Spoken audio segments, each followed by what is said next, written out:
Flint the Strong. There was a woman, and she had 2 sons and a daughter. The boys were the oldest, and the girl was the youngest. One spring, the boys went to plow in the field.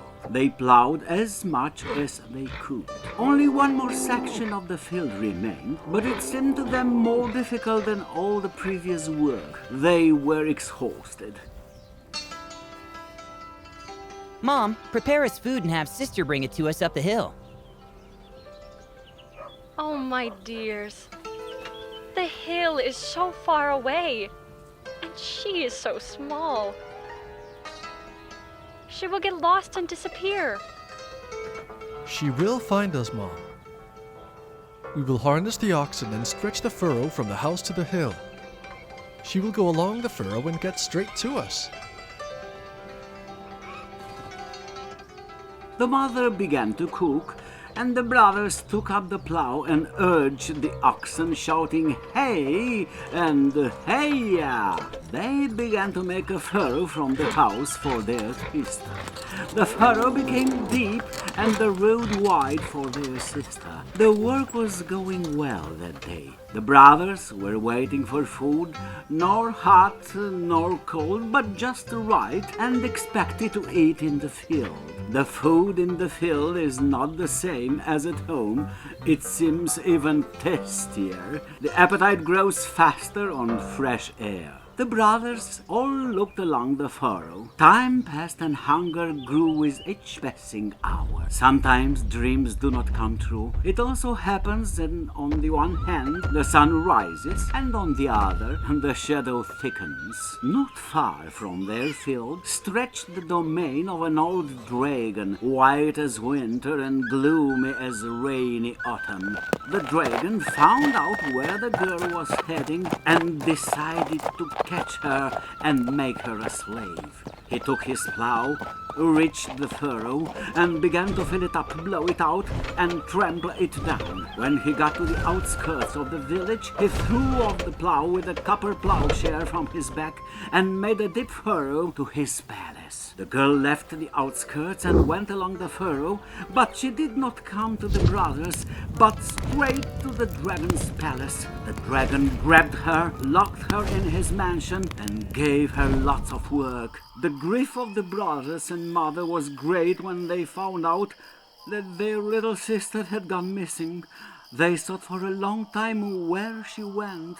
By midnight, fears overwhelmed them more and more. At dawn, the elder brother gathered his knapsack and set off to lead the search.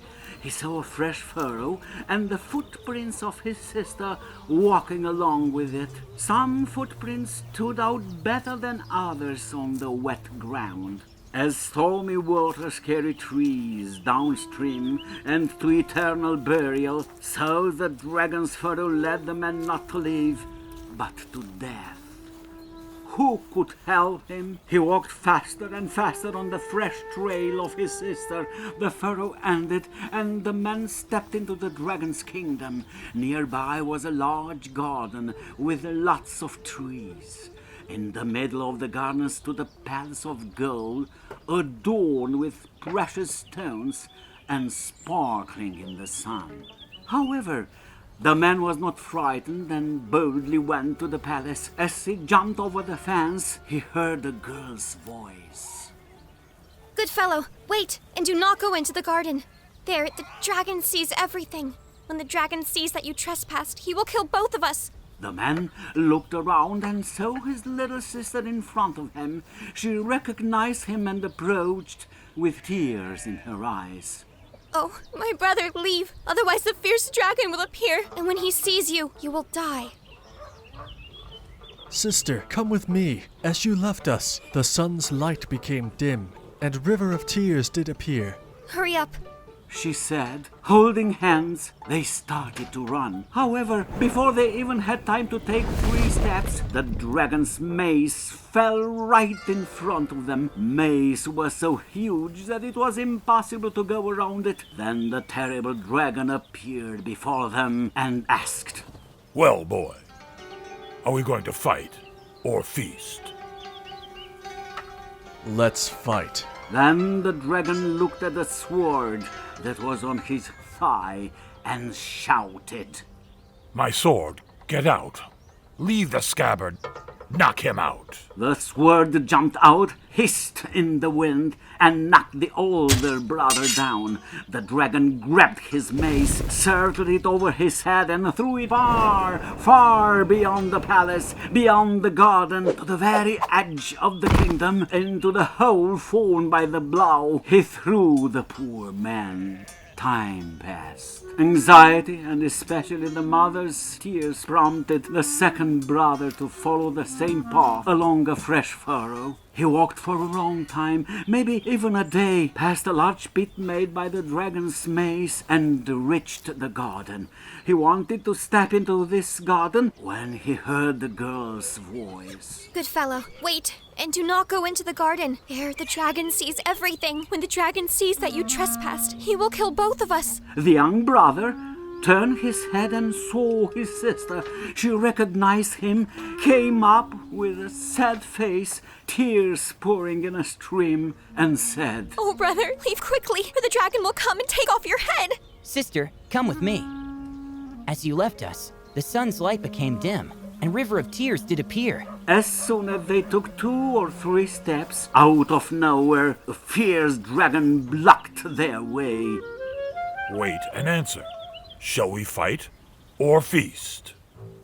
The man answered him. Let's fight! Then the dragon ordered the sword.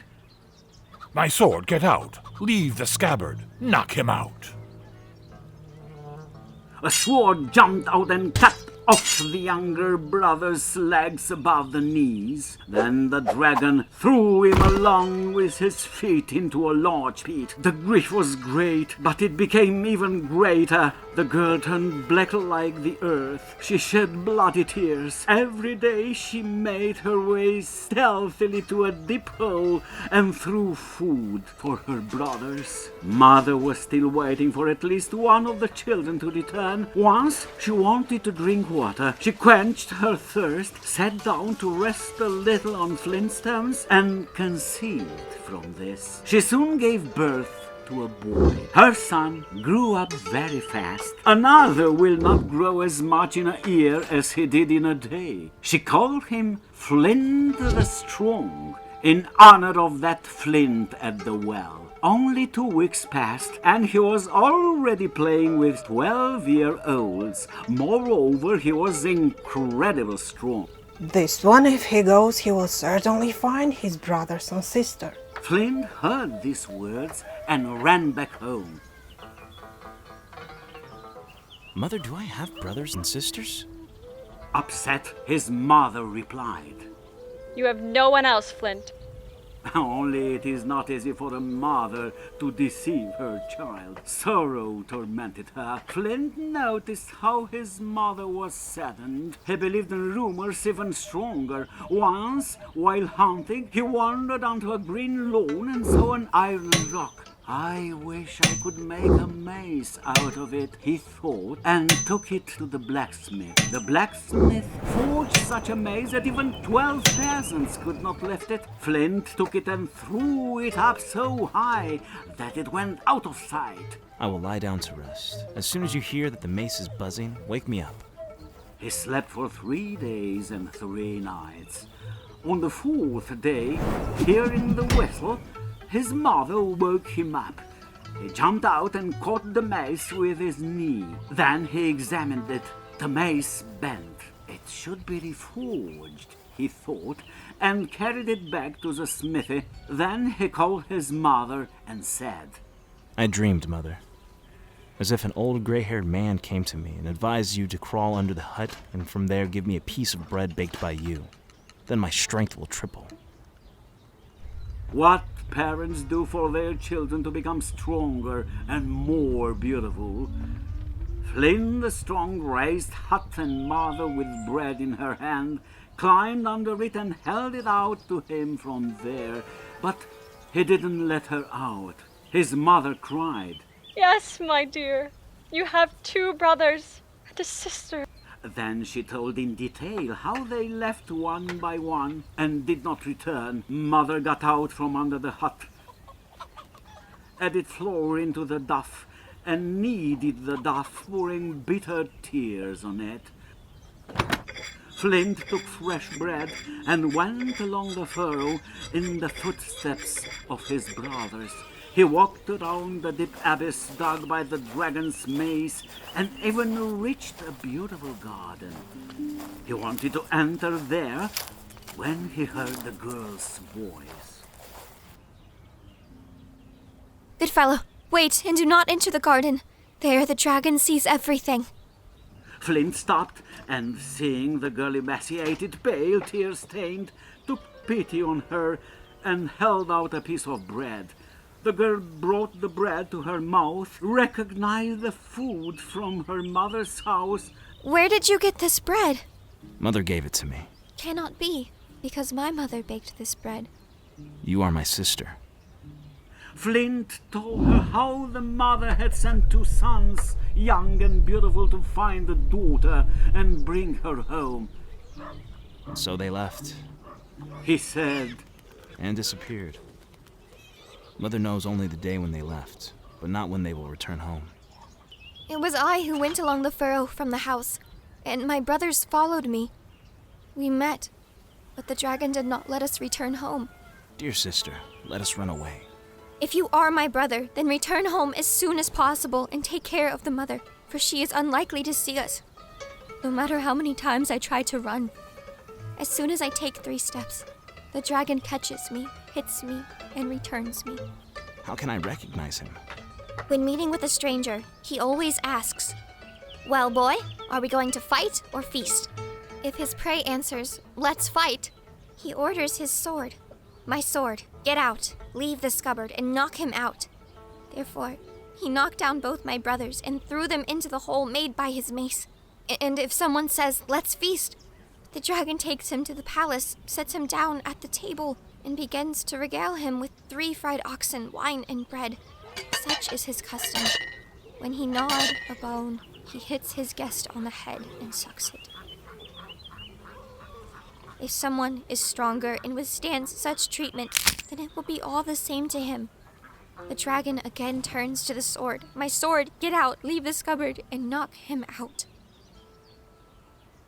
As soon as the girl finished her story, a terrible black cloud rose in the distance. From behind the cloud, a dragon's mace flew like lightning at them. Flynn grabbed it with one hand, turned it over his head, and threw it back. The cloud turned black, dimmed even more, and the angry voice of the dragon roared. Ah, unkind guests are waiting for me. The cloud rolled from the sky like a whirlwind. It hit the ground and turned into a dragon. What do you want, good fellow? To fight or feast? Flint answered. First we will feast, and then we will fight. They entered the palace. The dragon put on table 3 freed oxen and a barrel of wine. He gnawed the bone, grabbed it, and bang! He hit Flint the Strong with it. However, that did not work out. Flint also gnawed a bone and threw it at the dragon. The bone struck him on the forehead, and sparks fell from the dragon's eyes. While the dragon came to his senses, Flint ran up to him. He pulled the dragon's sword out of his scabbard. He then broke it into 4 pieces and destroyed it by throwing the pieces against the rock. The dragon called the sword, but nothing happened. He saw that things were bad. His trick did not work out. The dragon went out into the yard and yelled, Come out! We will fight in the copper arena. They entered the copper arena, forged by 99 dragons in 99 days and nights. Then they brawled for life and death. The victor would be the right one. Rocks toppled, hills fell, trees smashed, clouds thundered in the sky. Such was the fight between the dragon and Flint. The blue flame burst out of the dragon's mouth, and the green flame from Flint. They lay there, barely catching their breath, and suddenly they saw a falcon high in the blue sky. As the dragon saw him, he screamed with all his might. Falcon, fly to the Danube. Bring water with your mighty beak. Extinguish the flame. If you disobey, hear out what I say. I will crush your kin and all the birds I've seen. The falcon was circling over them as if nothing had happened. Falcon, falcon, fly to the spring. Fetch me water, pour it on my fire, cool me down. And in reward, I will give you food, enough for a whole day. For all your family to feast, for all birdkin to feed.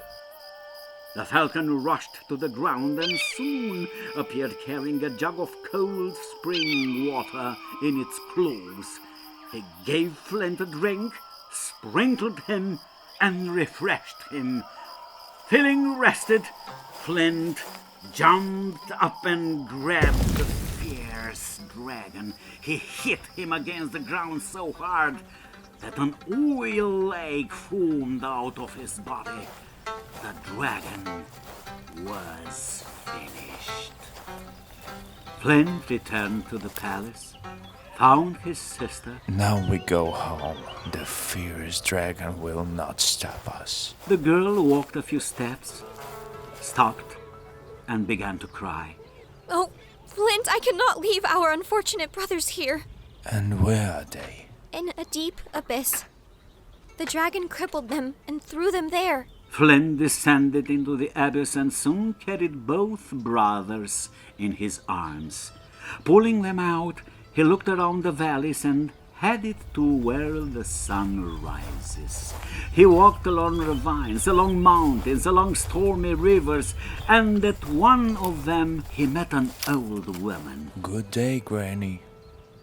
Good day, young fellow. Where are you going? I am looking for dead and living water.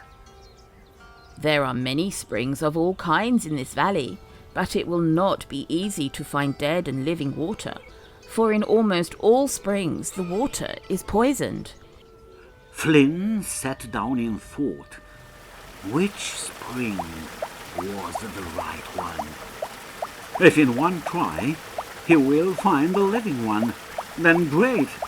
However, if he choose wrong... Flint walked along this valley. He kept looking at the springs and suddenly came across flowers.